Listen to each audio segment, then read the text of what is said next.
Magandang umaga, Pilipinas. Narito ang latest sa lagay po ng ating panahon. Apektado pa rin ng Intertropical Convergence Zone ang buong Mindanao at ito po ay inaasahan pa rin magdudulot ng mga pag-ulan sa malaking bahagi ng Mindanao. Samantala, yung Northeast Monsoon o Amihan ay patuloy na nakakaapekto sa Northern Luzon o Hilagang Luzon, habang yung Easterlies naman ay nakakaapekto sa natitirang bahagi pa ng ating bansa. Para nga sa pagtaya ng ating panahon, asahan natin ang maulap na papawrin na may mga pag-ulan pa rin ho at pagkidlat pagkulog dito sa Bicol Region, maging sa Quezon Province at Aurora. Yan po ay epekto ng easterlies. Samantala, yung mga pagulan na dulot ng amihan ay patuloy na mararanasan sa buong Cagayan Valley Region, maging dito po sa Apayao, Kalinga, Mountain Province at Ifugao. Sa natitirang bahagi naman ng Northern Luzon, asahan natin na isolated light rains o pulupulong mahihinang mga pagulan dahil din po sa amihan. At of course, makakaranas pa rin ng may kalamigang panahon, lalong-lalo na po sa madaling araw at gabi. Samantala sa Metro Manila, natitirang bahagi pa ng Luzon, asahan natin ang bagyang maulap hanggang sa maulap na papawrin. May chance lamang ho ng mga localized thunderstorms, lalong-lalo na po sa hapon at gabi. Para sa pagtayo ng ating temperatura sa Metro Manila, 23 to 31 degrees Celsius. Sa Baguio ay malamig pa rin po, 16 to 23 degrees Celsius. Sa Lawag po ay 24 to 32 degrees Celsius. Sa Legazpi ay 25 to 30 degrees Celsius. Habang sa Tuguegarao ay from 22 to 26 degrees Celsius. At sa Tagaytay ay 22 to 30 degrees Celsius.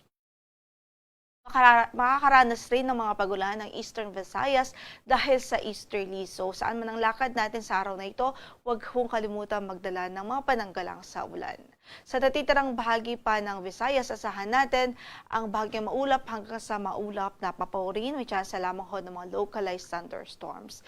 Dito naman sa Caraga, Davao Region, maging dito po sa Palawan Province, kasama po pala ang Palawan Province, sa inaasahan nating magiging maulap sa araw na ito at mataas ang tsansa ng mga pagulan dahil sa Intertropical Convergence Zone. Sa natitirang bahagi naman ng Mindanao ay bahagyang maulap hanggang sa maulap ang papawrin, at kung may mga pagulan man po ay mga isolated lamang po o mga localized. So hindi po ito widespread o malawakang mga pagbuhos ng ulan. Pero dito sa eastern section ng Mindanao at sa Palawan Province ay inaasahan natin ang mga pagulan sa halos malaking parte po ng araw na ito. Yung mga pagulan ay mararanasan doon dahil sa Intertropical Convergence Zone. Sa pagtayo ng ating temperatura sa Davao ay 24 to 31 degrees Celsius ang inaasahan. Gayon din sa Cagayan de Oro, 25 to 31 degrees Celsius. Sa Tacloban, sa Cebu ay 26 to 32 degrees Celsius. Gayon din sa Iloilo, 25 to 32 degrees Celsius. Sa Puerto Princesa, 25 to 31 degrees Celsius. Sa Zamboanga ay 24 to 33 degrees Celsius. At sa Calayan Islands ay 26 to 31 degrees Celsius. Wala rin po tayong gale warning na nakataas ngayon sa anumang bahagi ng ating mga baybaying dagat, at sa kasalukuyan, banayad hanggang sa katamtaman ang magiging pag-alon sa malaking bahagi ng ating karagatan. Pero dito sa Northern Luzon at sa eastern section o eastern seaboards po ng Central Southern Luzon, maging ang Visayas, ay inasahan natin ang katamtaman hanggang sa maalong kondisyon ng karagatan. Kahit ingat pa rin ang ating manaragat, lalo po yung mga gumagamit ng maliliit na sasakyang pandagat.